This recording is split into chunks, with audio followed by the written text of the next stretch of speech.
Imagine that there was a time in my life when my nickname was Flavia, the warrior princess, because I was just fighting everyone left and right. These first 3 years of my childhood affected me now. And the truth is that I think they affected me quite a lot. 2 days ago, I published this video where I was talking about my anxieties around putting my children into daycare at such a young age and the repercussions that it may have on their health, especially mental health.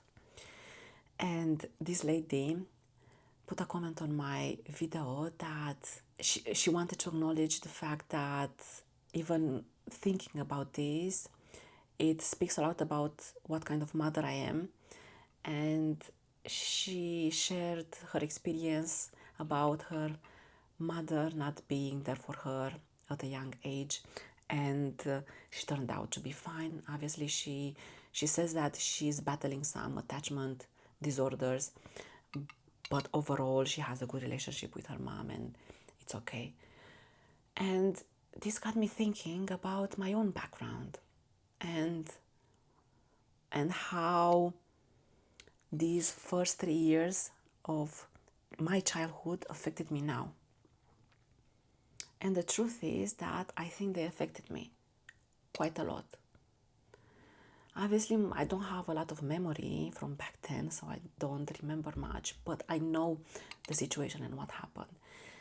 And unfortunately, it was a bit of a sad situation, I think, in my case, not something that is unheard of, but I grew up without a father because my father died when I was 8 months old. So obviously I don't remember him. And my mother raised me on her own. And also she has a physical handicap, so it wasn't very easy for her to raise me on her own. We had my grandmother, her mother, helping her out. So I can't forget her telling me that when I was a baby and she had to go back to work actually after 4 months of giving birth. So back then in Romania, maternity leave was only for 4 months. Now it's 2 years. But it was just 4 months. And she had a long commute into work as well. I have a long commute as well.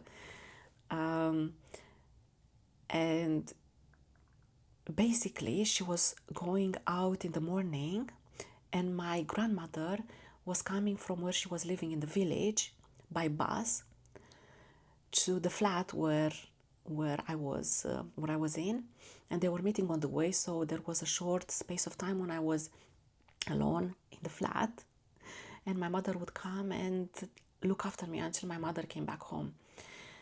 Now, also my mother was breastfeeding me, and imagine that for the whole day I wasn't getting any milk.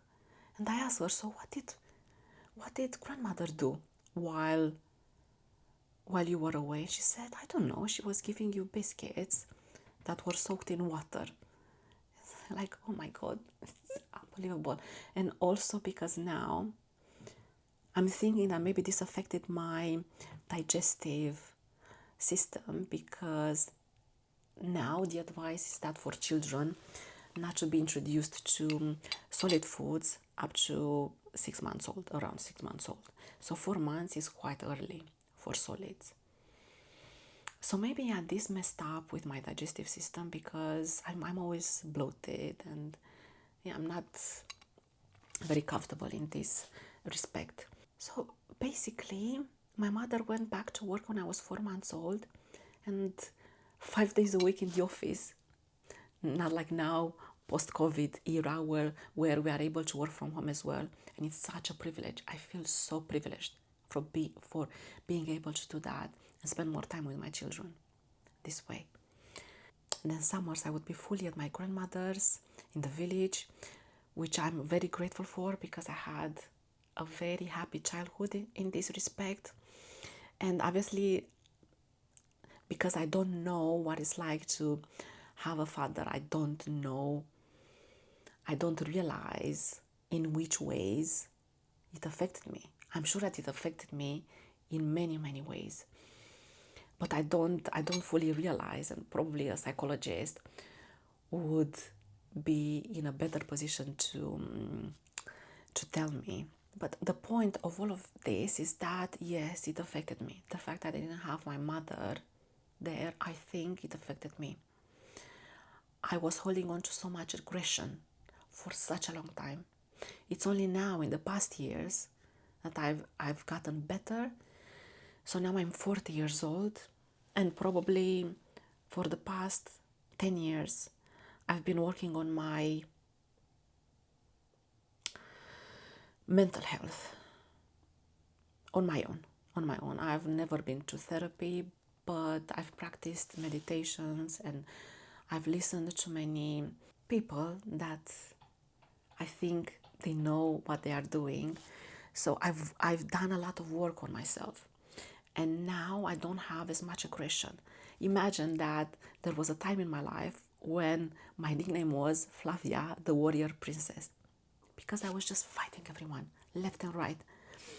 I felt that everything is so unfair and everybody is treating me so unfairly and life is so unfair and why can't I afford this and that. And obviously I had a lot of anxiety as well, feeling so much aggression all the time or against people and situations and life, and my brain wouldn't shut down. It was always my brain was going on and on and on. So yeah, I think that it's likely that the fact that I didn't have my mother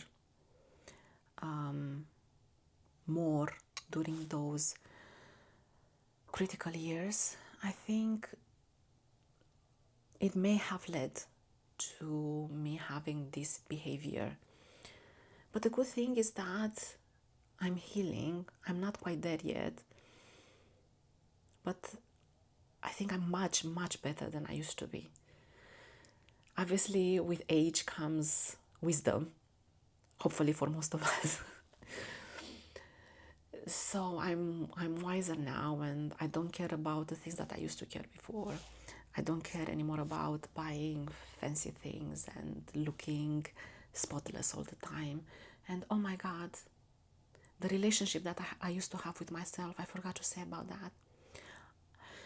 I thought that I was so ugly and nothing was right about me. I used to hate how my legs would look like and my face and my eyebrows because they are not symmetrical.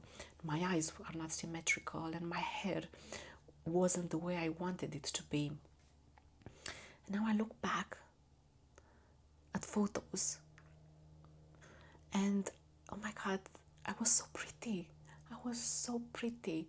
And now I'm getting old and my skin is getting saggy and I have this double chin here that I don't know how to fix.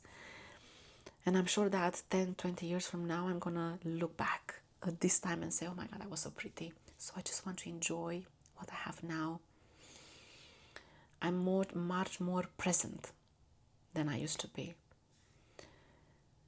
But yes, I had used to have such a distorted image of myself.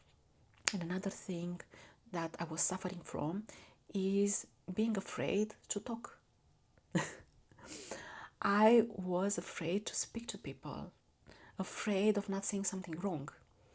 I was in my mind, I was thinking, oh my God, if I say something wrong, and what would that person think of me? Now I just don't care. Look at me, I have a YouTube channel. And I don't wear makeup and my hair is this is how I am every day. Yeah, the only thing that I put on is a lip balm. That's it. This is me on a daily basis. This is what I wear. I don't do anything special in order to make these videos, and I don't care. Well, I think that those young years affected me in many ways throughout my life. I'm starting to heal now. Oh my God, I could talk for hours, days about these things. But yeah, thank you to the lady that placed this comment on my video. She is very kind. She's very kind, and I am again very big on kindness. Kindness, first of all, to ourselves, and then to others. And I really want to raise my children, my little boys, to be kind persons. I'm saying this word, kindness, kind, be kind every day, every day. And do you know how I know that I do it every day? It's because every day when I put my toddler to sleep, I use these words as a mantra. Andreas is so kind, so smart, so handsome, and so brave. Andreas is the best little boy, the best big brother. I say this every night, and I also use the same words in Romanian because I want him to understand both. And he's looking at me, and he's going to sleep. So let's be kind. Let's be kind and grateful for what we have. Speak soon.